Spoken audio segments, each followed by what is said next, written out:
1400 سال پہلے قرآن کی یہ آیت نازل ہوئی، یا ایہا الذین آمنوا کتب علیکم الصیام کما کتب علی الذین من قبلکم لعلکم تتقون۔ اے ایمان والو، تم پر روزے فرض کیے گئے جیسا کہ تم سے پہلی امتوں پر فرض کیے گئے تھے، تاکہ تمہارے اندر تقوی پیدا ہو جائے۔ یہ آیت نازل ہوئی اور صحابہ کرام نے رمضان کے روزے رکھنا شروع کیے۔ اس کے بعد جہاں جہاں مسلمان دنیا میں جاتے گئے، نمازوں کے ساتھ ساتھ رمضان کے روزے بھی اپنے ساتھ لیتے گئے، اور آج پوری دنیا میں جب رمضان شروع ہوتا ہے تو کروڑوں لوگ روزہ رکھتے ہیں۔ اس روزے میں جسمانی حکمتیں بھی اللہ نے رکھیں اور روحانی حکمتیں بھی اللہ تعالیٰ نے رکھیں۔ جسمانی حکمتیں، یہ جسم کی زکوٰۃ ہے، آپ کو اللہ تعالیٰ روزوں کی برکت سے صحت عطا کرتے ہیں، بہت ساری بیماریوں سے نجات مل جاتی ہے۔ اور روحانی برکتیں کیا ہیں؟ انسان کے لیے دنیا میں سب سے مرغوب چیز خوراک ہے۔ خواہشات کی دو قسمیں ہوتی ہیں، ایک خواہشات وہ ہوتی ہیں جن کا آپ کی باڈی سے تعلق ہے، جو باڈی کی نیڈ ہیں، ایک خواہشات وہ ہوتی ہیں جو اوپر کی خواہشات ہیں، لگژری لائف، گاڑی بنگلہ، اچھی ڈریسنگ، دیکھنے میں اچھا نظر آؤں، عزت ہو سوسائٹی میں، دولت ہو میرے پاس۔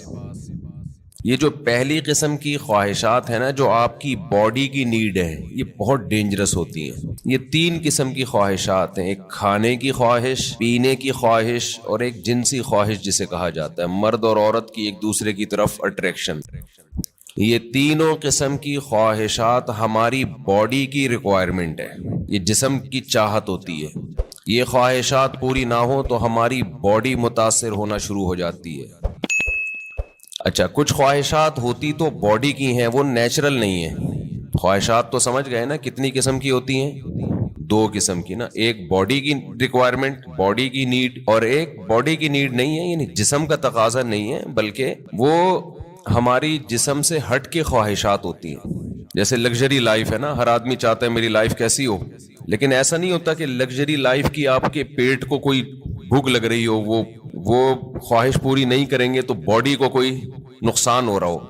جو باڈی کی نیڈ ہے نا، جیسے کھانا پینا، یہ تو اگر نہیں کریں گے تو باڈی مسلسل تڑپتی رہے گی، مسلسل احتجاج کرتی رہے گی، اور ان خواہشات کو پورا کرنا بھی ضروری ہے۔ نہیں کریں گے تو بالآخر باڈی آہستہ آہستہ ڈیمیج ہونے کی طرف جائے گی اور مر جائیں گے ایک دن۔ آپ کو اگر گدا نہیں ملتا سونے کے لیے، اچھا، انہی باڈی کی خواہشات میں ایک نیند بھی ہے۔ ہم 4 قسم کی خواہشات شامل کر لیتے ہیں، نیند ہے، کھانا پینا، اور جس کو جنسی خواہش کہتے ہیں۔ یہ اتنی ڈینجرس ہوتی ہیں، جیسے نیند کی خواہش کو آپ دیکھ لو۔ اب گدے پہ سونا یہ باڈی کی نیڈ نہیں ہے، یہ کیا ہے؟ ایک لگژری لائف انسان گزارنا چاہتا ہے، اس کا تقاضا ہے کہ میرا گھر اچھا ہو، ایئر کنڈیشن روم ہو، اور ٹائلیں لگی ہوئی ہوں، اور فانوس لگے ہوئے ہوں۔ لیکن جب آپ کو نیند آئے گی تو جو گدے پہ سونے کے عادی ہیں ان کو فرش پہ نیند نہیں آئے گی۔ لیکن چونکہ نیند آپ کی باڈی کی نیڈ ہے، ایک وقت آئے گا کہ باڈی کہے گی میں نے سونا ہے، سونا ہے، سونا ہے، سونا ہے۔ آپ کہیں گے میرے پاس سونے کے لیے گدا نہیں ہے، نہیں سو سکتا، نہیں سو سکتا، نہیں سو سکتا۔ بالآخر پھڈا ہوتے ہوتے جو باڈی کی نیڈ ہے نا، وہ غالب آ جائے گی، لگژری جو آپ کی ایک چاہت ہے اس پہ باڈی غالب آ جائے گی آپ کی، اور آپ کانٹوں پہ بھی سو جاؤ گے۔ جس کو نیند نہ آتی ہو نا اس کو جاگنے دو، بول تو نہیں سوئے گا، دیکھو اس کا باپ بھی سوئے گا پھر، کیونکہ یہ خواہشات دماغ پر مسلط ہو جاتی ہیں، کیونکہ ضرورت ہے، نہیں تو مرے گا، نہیں سوئے گا تو کیا ہوگا؟ 1 ہفتہ کھائے پیے بغیر انسان زندہ رہ سکتا ہے، میڈیکل سائنس کہتی ہے 1 ہفتہ سوئے بغیر زندہ نہیں رہ سکتا۔ اس لیے یہ اللہ مسلط کر دیتے ہیں کہ تیرا باپ بھی سوئے گا۔ تبھی آپ نے دیکھا ہوگا ڈرائیونگ کے دوران ڈرائیور سو جاتا ہے، حالانکہ اس کا سونے کا بالکل موڈ نہیں ہوتا، اور ایسا سوتا ہے کہ اپنے ساتھ سارے پیسنجر کو بھی ہمیشہ کے لیے سلا دیتا ہے۔ تو یہ چیزیں اللہ نے مسلط کی ہوئی، بھائی یہ تمہاری خواہش بھی نہیں ہے، ورنہ بڑے لوگ کہتے ہیں ہمارے پاس ٹائم نہیں ہے، اگلے مہینے ہم سوئیں گے، اس دفعہ ہمیں آفس کا بزنس کا کام ہے بہت۔ تو یہ جو جسمانی خواہشات ہیں نا، جسمانی خواہشات، ان سے ہاتھ کھینچنا آسان کام نہیں ہے، کیونکہ باڈی کو ضرورت ہے، تو باڈی ہماری مسلسل ڈسٹرب ہوتی رہتی ہے۔ اب آپ کو جب بھوک لگ رہی ہے تو باڈی کیا کہے گی؟ روٹی دو، کھانا دو، کہے گی نا، خوراک چاہیے۔ تو کیا یہ 2-3 دفعہ کہنے کے بعد چپ ہو جائے گی کہ بھائی یہ تو کھلا نہیں رہا تو چلو اب کوئی اور کام کرو؟ نہیں ہوگی، یہ کیا کہے گی؟ روٹی کھانا، چاول، سموسے۔ کسی کو بھی دیکھے گا نا کھاتا ہوا، مسلسل یہ ٹینشن ہے، اور کسی بھی کام میں اس کا دل نہیں لگے گا جب تک کہ چند نوالے نہ کھا لے۔ پیاس بھی ایسی چیز ہے، جب آپ کو پانی کی خواہش ہوتی ہے تو باڈی مسلسل پانی مانگتی رہتی، آپ کا دل ہی نہیں لگے گا کسی کام میں، دل جمعی سے کام نہیں کر پاؤ گے آپ، مسلسل پانی باڈی کو ضرورت ہے۔ اور یاد رکھو جب ضرورت ہو باڈی خود بتاتی ہے، اس کے لیے ڈاکٹروں سے مشورہ نہیں لیا کرو کہ میں کتنے گلاس پانی پیا کروں۔ یہ چیزیں اللہ نے انسان کی باڈی میں انسٹال کر دی ہیں، اس میں میڈیکل سائنس کو زیادہ فری مت کرایا کرو۔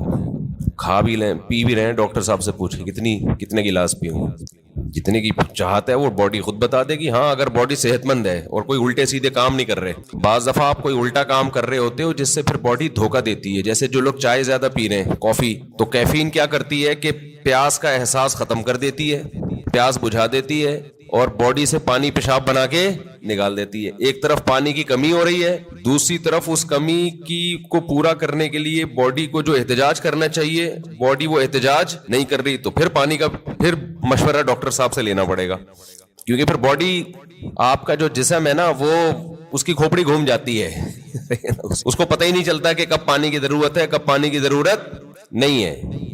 تو نیچرل لائف جس کی ہوگی اس کی باڈی بتاتی رہے گی کتنا پانی چاہیے۔ جیسے کولڈ ڈرنک پینے سے پیاس بجھ جاتی ہے نا، تو پیاس تو وقتی بجھتی ہے لیکن پانی کی جتنی کمی پوری ہونی چاہیے وہ ہوتی نہیں ہے۔ تو یہ میں جو اصول بتاتا ہوں یہ ان لوگوں کے جو تمیز سے زندگی گزار رہے ہیں، ایسا نہیں سارا دن چائے کے کپ پھونکتے رہتے ہیں، کافی سارا دن پیتے رہتے ہیں۔ تو کیونکہ کافی اور چائے یہ نیچرل نہیں ہے، ہماری قدرتی غذا کا حصہ بول لو بھائی نہیں ہے۔ یہ تو بات کی ایجاد ہے کہ وہی کیفین باڈی میں جاتی ہے تو بلڈ کا سرکولیشن بڑھا دیتی ہے، تھوڑا ایکٹیو ہو جاتے ہو آپ، تو یہ مصنوعی ایکٹیونیس ہے، یہ کوئی سچی مچی میں جسم میں طاقت نہیں آتی ہے، سمجھتے نہیں۔ جیسے ایک ہوتی ہے کیفین، ایک ہوتی ہے نیکوٹین۔ نیکوٹین سگریٹ میں نا اور گٹکے میں، تمباکو میں، وہ ذرا اوپر کی چیز ہے، کیفین تھوڑی نیچے کی چیز ہے۔ تو فلسفہ دونوں کا سیم ہی ہے، وہ ذرا زیادہ ڈینجرس ہے نیکوٹین ہے، تمباکو اور سگریٹ وہ بھی وہی کام کرتی ہے، چائے ذرا کمزور چیز ہے اس لیے اس کا وہ نقصان نہیں ہے، اس کا سگریٹ کا نقصان زیادہ ہے۔ پھر اس میں دھوئیں شوئیں بھی ملا لیں تو اور پھر اور باڈی آپ کی سارے وٹامنس دھوئیں سے کیا ہو جاتے ہیں، پورے ہو جاتے ہیں۔ تو ابھی ایک بہت باریک لڑکا آیا، سگریٹ پیتا تھا نا، اتنا باریک، اس کی شادی ہونے والی ہے، میں نے کہا دھواں نکلے گا یہ رسک نہیں لینا آپ، ایک تو آپ اپنی صحت دیکھو اور سگریٹ کے کس طرح سے پھونک رہے ہو، تو جو اندر جا رہا ہے جو ان پٹ ہوتا ہے آؤٹ پٹ وہی ہوتا ہے نا تو یہ جو ہے نا، یہ جو باڈی کی ریکوائرمنٹ نشہ ہے، نشہ یہ بن جاتا ہے، یہ اللہ نے بنایا نہیں ہے، یہ اس سے بھی زیادہ خطرناک ہے روٹی پانی سے، یعنی اس کو برداشت کرنا بہت ہی مشکل ہے۔ اللہ میاں نے تو آپ کو وہ چیزوں کی چاہتیں رکھی تھیں جو جس کی آپ کی باڈی کو ضرورت ہے، روٹی کی ضرورت رکھی، پانی کی چاہت رکھی اللہ تعالیٰ نے، اور جو اللہ نے خواہشات رکھی ہیں جو نیچرل ہیں۔ ہم نے کیا کیا، سگریٹ پی پی کے دن میں 5-5 6-6 کپ کافیوں کے پی پی کے اور پان گٹکے کھا کھا کے ہم نے اس سیٹنگ کو کیا کر دیا، خراب۔ اب آپ گٹکے اور پان والوں کو دیکھ لو، سگریٹ والوں کو دیکھ لو، افطاری میں لوگ کھجوروں کی طرف لپکتے ہیں، وہ کہاں لپکتے ہیں، سگریٹ کی طرف۔ وہ تو کھجور ایک سنت پوری کرنے کے لیے کھا لیتے ہیں، اس کے بعد پھر سٹے لگا رہے ہوتے ہیں۔ بٹ کتنی بڑی نحوست ہے یار، ہے یا نہیں ہے؟ کیسا اپنے ہاتھوں سے اپنے آپ کو برباد کر رہے ہو۔ اللہ کا کتنا بڑا فضل ہے، ہمارے ماں باپ نے ہمیں سگریٹ پان گٹکے سے ہمیشہ بچایا، ہمارے ماں باپ کا بہت بڑا احسان ہے۔ اللہ ان کی قبروں کو نور سے بھر دے، ان کی پر اللہ بہت رحمت نازل کرے۔ بڑا کردار ہوتا ہے والدین کا اس میں، بالکل بچوں کو قریب نہ جانے دو۔ ہم تو ایک دفعہ، مجھے یاد ہے میں نے ایک دفعہ سگریٹ پی تھی چھپ کے، وہ بھی ایسے کہ ہمارے ایک رشتے کے تایا لگتے تھے، وہ پیتے تھے، رشتے کے تایا، دور کے تایا، انہوں نے پھینکی تو ہمیں شوق تھا تھوڑی تحقیقات کا کہ یار یہ کیا ہے، اس میں اتنا شوق سے یہ صبح شام سٹے لگاتے ہیں، تو انہوں نے پھینکی تو میں نے اٹھا لی، تو اٹھا کے میں نے کہا ذرا چک کے دیکھو نا, تو ایک کش لگایا ہے, وہ اتنی کھانسی ہوئی ہے کہ اللہ کا بڑا فضل. اور شکر ہے دیکھا نہیں کسی نے, ورنہ طبیعت سے کٹتے. طبیعت سے کیا ہوتا, کوئی گھر میں دیکھ لیتا تو کٹ جاتے طبیعت سے. تو جو بات ہے میں اس کی طرف آتا ہوں. تو جو سگریٹ ہے اور یہ سب چیزیں تو انسان خود عادی بنا لیتا ہے نا, تو یہ میرا آج کا ٹاپک نہیں ہے. یہ تو اپنے ہاتھوں اپنے آپ کو آپ جہنم کی آگ میں ڈال رہے ہو, ایک عذاب میں ڈال دیا آپ نے اپنے آپ. اچھا ایک بات خوب سمجھ لو, بات چل نکلی ہے, یہ جو سگریٹ والے, گٹکے والے اور بہت زیادہ جو کافی پیتے ہیں, چائے پیتے ہیں, بہت زیادہ کیفین کی لت پڑ گئی ہے ان کو, یہ لوگ اکثر ایک بات یہ کہتے ہیں کہ اس سے ذہن فریش ہو جاتا ہے. یہ خوب سمجھ لو, کوئی بھی نشے کی چیز, نشے سے میری مراد یہ نہیں ہے جو شراب کا نشہ ہوتا ہے, نشے سے مراد جس کی بھی لت پڑ جائے. تو جو کیفین ہے, کافی, جو نیکوٹین ہے, ان میں یہ ذہن میں رکھو کہ جتنی کوانٹٹی آپ لے رہے ہو نا فریش ہونے کے لیے, تھوڑے دن میں اس کے عادی ہو جاتے ہو, سمجھتے ہو. پھر آپ کو اس کی مقدار بڑھانی پڑتی ہے, جبکہ روٹی اور پانی میں ایسا نہیں ہے. جتنی روٹی سے پیٹ بھر رہا ہے نا, اگر خام خام میں زبردستی زیادہ ٹھوس ٹھوس کی عادت نہیں بناؤ گے تو مزید کی عادت نہیں پڑتی, بلکہ کم کی عادت پہ لاؤ گے تو کم, زیادہ پہ لاؤ گے تو زیادہ. جبکہ یہ جتنی چیزیں جو نیچرل نہیں ہے, جو ہماری باڈی کی نیڈ نہیں ہے, ان کو جب آپ لوگے تو جتنے کپ میں آج فریش ہو رہے ہو نا, کل اس سے تعداد بڑھانی پڑے گی. شرابی کو دیکھ لو نا, شروع میں ایک گھونٹ میں بہک جاتا ہے اور بڑا مزہ آتا ہے اس کو, اس کے بعد پورے کریٹ کے کریٹ پی جاتا ہے, لیکن اس کو وہ نشہ نہیں آتا جو پہلے دن ایک گھونٹ میں آیا تھا اس کو. تو یہ خود ایک عذاب ہے کہ آپ سمجھ رہے ہو فریش ہو رہا ہوں, بھائی آپ فریش نہیں ہو رہے, اس سے آپ کا دماغ تازہ نہیں ہو رہا, دماغ کو اس کی عادت پڑ رہی ہے, اب اس کو مزید چاہیے, تو بالآخر ایک نہ ایک وقت جا کے بریک لگانی پڑتی ہے آپ کو. تو پہلے ہی نہیں لگا لو, اچھا ہے, کیا خیال ہے, شروع میں ہی چھوڑ دو ان چیزوں کو یار. تو یہ جو ہماری باڈی کی نیڈ ہے نا, کھانا پینا اور یہ جو خواہشات ہیں, جو یہ ان کا برداشت کرنا یہ بہت مشکل ہے. اور رمضان میں اللہ انہی 3 چیزوں پہ پابندی لگا دیتے ہیں. ویسے تو 4 چیزیں ہیں نا جو بہت زیادہ انسان کو, جس کی خواہش سونا اور جنسی خواہشات اور کھانا اور پینا, تو ان میں سے 3 اللہ تعالیٰ روزے کی حالت میں کیا کر دیتے ہیں, پابندی لگا دیتے. کھانا پینا اور جنسی خواہش آپ پوری نہیں کر سکتے.